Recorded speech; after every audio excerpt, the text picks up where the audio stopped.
देव ऋषि नारद ने कहा इसीलिए ऐसा ही आप समझिएगा कि इस समय राजा परीक्षित को यह मार्ग नहीं मिल रहा है कि वो किस मार्ग पर चले तब उनकी मुक्ति होगी।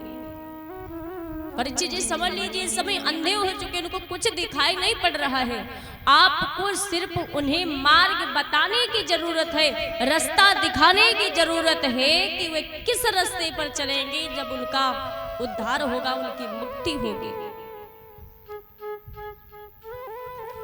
ये बात जब सुनी है श्री सुखदेव जी महाराज नारद जी के कहने पर चले हैं। सुखदेव महाराज हैं कौन? ये व्यास के पुत्र हैं। इनका जन्म कैसे हुआ? कहते एक बार की बात है कि भगवान भोले बाबा मैया पार्वती कैलाश पर्वत पर बैठे हैं। नारद जी हैं। नारद जी का एक काम ये था कि अगर किसी पति पत्नी के बीच झगड़ा हो जाता था तो उस झगड़े को शांत कर देते थे, और जिनके बीच में झगड़ा नहीं होता था तो नारद जी झगड़ा करा देते थे। ना रद्द, जिनकी बात कोई रद्द नहीं करता है उसे कहते हैं ना रद्द। नारद जो कह देते थे, जिससे कह देते थे वो हो जाता था। नारद के मन में एक विचार आया। नारद ने सोचा कि बहुत दिन हो गया अब किसी भोले बाबा पार्वती की लड़ाई नहीं हुई, तो ऐसा क्यों ना किया जाए, इनकी लड़ाई कराई जाए। बहुत लोग पहले तो नारद जी ऐसे थे लड़ाई कराने वाले, आजकल भैया दुनिया में देखा जाए तो ऐसी बहुत माताएं बहने और ऐसे भक्त लोग भी हो गए। अगर पति पत्नी के बीच झगड़ा नहीं हो रहा है तो समझ लो देख के बहुत ईर्षा दोष हो रहा कि इनके बीच ऐसा कुछ किया जाए कि इनका झगड़ा जरूर हो। ऐसे ऐसे लोग भी हो गए। लेकिन उस नारद में और इन नारद में बहुत फर्क है। आज तो एक कलयुगी नारद हो गए, लेकिन वो कोई कलयुगी नारद नहीं थे, वे सतयुगी नारद थे। नारद जी ने सोचा है कि आज भोले बाबा पार्वती की थोड़ा लड़ाई कराई जाए, तो नारद जी चले। अब बीड़े को बजाते हुए धीरे धीरे कैलाश पर्वत पर जा पहुंचे। भोले बाबा आंख बंद की भगवान राम का नाम ले रहे, राम राम रटने में पड़े हैं, तब तक नारद जी पहुंचे। तो नारद को मौका मिल गया कि पार्वती समय अकेली है। अब गए पार्वती के पास में, पार्वती ने देखा नारद को बिठाया, बड़ा स्वागत सत्कार किया। आइए नारद जी, बहुत दिन के बाद में आए हो। तो नारद जी ने भी एक बात कही, पार्वती ये बताओ तुम्हारा जीवन कैसे चल रहा है? तुम सुखी रह रही हो कि नहीं रह रही हो? भोले बाबा तुम्हें परेशान तो नहीं करते? किसी बात से भोले बाबा तुमको दुख तो नहीं देते? कोई बात तो तुमसे नहीं छुपाते? कहा नारद जी मेरे पति इतने अच्छे हैं, इतने अच्छे हैं कि आज तक मुझसे कोई बात नहीं छुपाई है। नारद जी कहने लगे वाह भाई, भोले बाबा इतने अच्छे कब के हो गए? कहा सत्य बात, कहा सत्य बात है, मेरे पति इतने अच्छे हैं कि आज तक मुझसे कोई बात नहीं छुपाई। नारद जी कहने लगे तो फिर ये भी तो बताया होगा भोले बाबा ने कि जो अपने गले में मुंडों की माला पहने हैं ये किन देवियों की मुंड की माला है?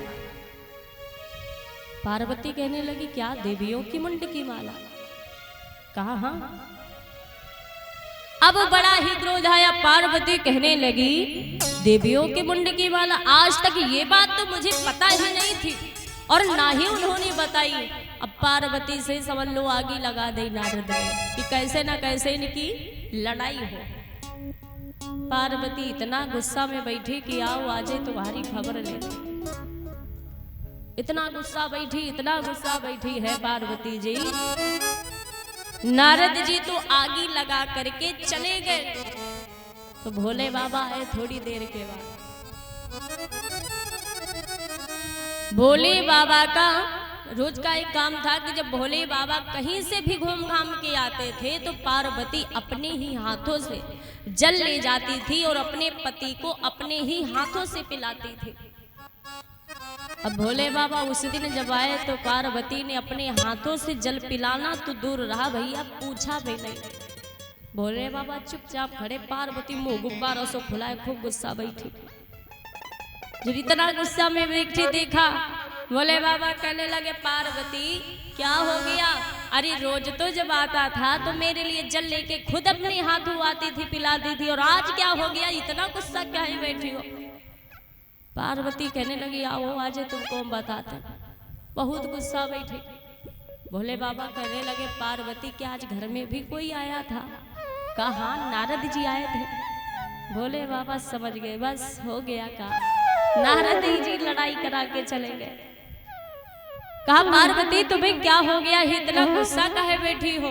तो पार्वती कहने लगी गुस्सा ना करूं तो क्या करूं? अरे आज तक तो मैंने आपके ऊपर इतना विश्वास किया, मैंने ये सोचा कि मेरे पति इतने अच्छे हैं कि आज तक मुझसे कोई बात नहीं छुपाई है,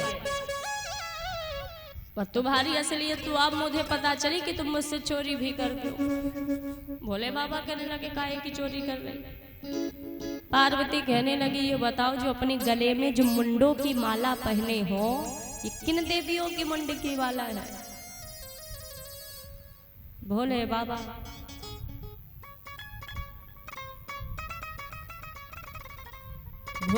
को बहुत ही इस बात पर हंसी आई। भोले बाबा कहने लगे ये बताओ तुम्हें कैसी बातें कर रही हो? अरे तुम्हें ये पता है जो ये मुंड की माला मेरे गले में पड़ी देख रही हो ये किसी दूसरे के मुंड की माला नहीं है, ये सब तुम्हारे हैं मुंड, हमारे। जब जब तुम इस धरा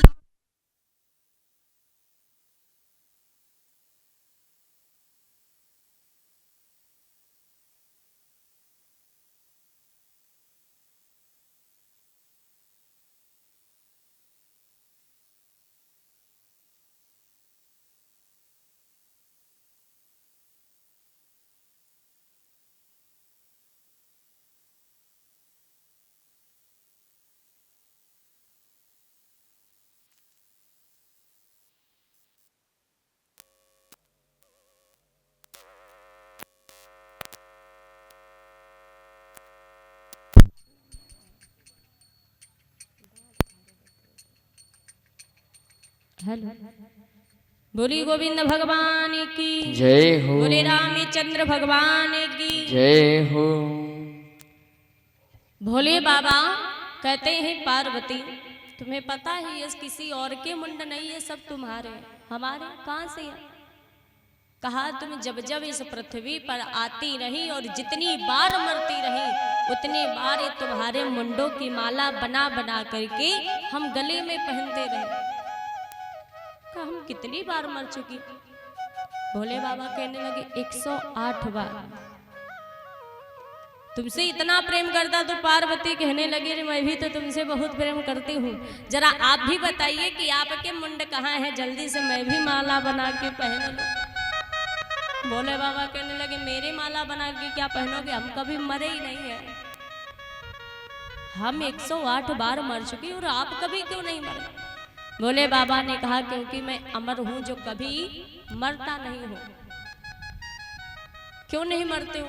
भोले बाबा कहने लगे मुझे अमर कथा आती है।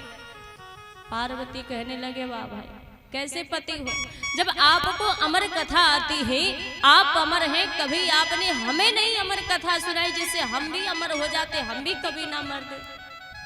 भोले बाबा कहने लगे तो क्या सुनना चाहती हो? कहा बिल्कुल सुनोगे। भोले बाबा ने कहा पार्वती हम तुम्हें जब कथा सुनाएं तो तुम हुकारी भरती रहना। हुकारी भरने का मतलब क्या होता है बाबा जी? क्या होता है? बाबा को पता है, क्योंकि जब बच्चा एक छोटा होता है दादी बाबा लोग जब छोटे बच्चों को कहानी सुनाते हैं तो हुकारी भरवाते हैं। भरवाते कि नहीं बाबा? भरवाते। काहे के बारे कि कहीं सो ना जाए। हुकारी जब तक भरते रहोगे तो ये पता लगता है कि कोई भी बच्चा हो या बड़ा हो बूढ़ा हो तो ये लगता है कि हाँ अभी सोए नहीं है, और जब हुकारी भरनी बंद हो जाते तो ये पता लग जाता है कि अब वो सो गया है। इसीलिए भोले बाबा ने कहा पार्वती हुकारी भरती रहना का ठीक है। भोले बाबा बैठे अमर कथा सुनाने के लिए तो आंख बंद कर ली और आंख बंद करके अमर कथा सुनाने लगे। पार्वती थोड़ी देर तक जगती रही। तब तक तो हुकारी भरती रही। और बीच में पार्वती को नींद आने लगी। वही कैलाश पर्वत पर एक वृक्ष पर तोता और तोतनी रहते थे, तो वे तो सब उड़ जाते हैं पहले ही। उसी एक घोंसले में एक बच्चा रखा था जो उड़ नहीं पाता। उसने सोचा कि पार्वती सो जाएंगी, अमर कथा बंद हो जाएगी। तो उस शुक ने हुकारी भरनी शुरू कर दी। और जब हुकारी भरनी शुरू कर दी, भोले बाबा ने पूरी अमर कथा सुना दी। आंखें खोल के देखी तो देखा क्या, पार्वती जी सो गई। पार्वती को सोते हुए देखा। भोले बाबा ने कहा, पार्वती जब तुम सो रही थी तो हुकारी कौन भर रहा था? भोले बाबा समझ गए कि अमर कथा कोई और सुन गया, तो त्रिशूलों को आज्ञा दी है कि जाओ, जिसने भी